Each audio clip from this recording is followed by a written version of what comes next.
Hey there, fellow tech enthusiasts.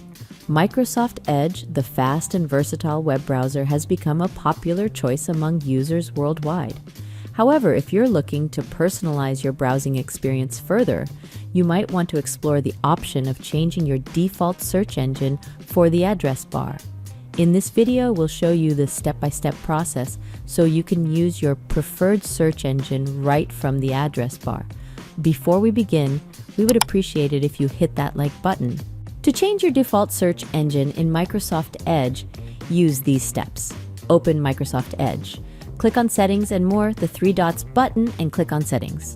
Click on Privacy, Search, and Services in the left pane, and under the Services section in the right pane, click on Address Bar and Search. Choose your preferred search engine from the search engine used in the address bar menu.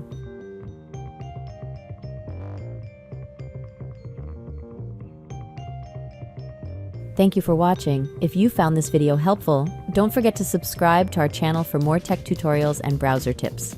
Stay connected and never miss out on our latest content.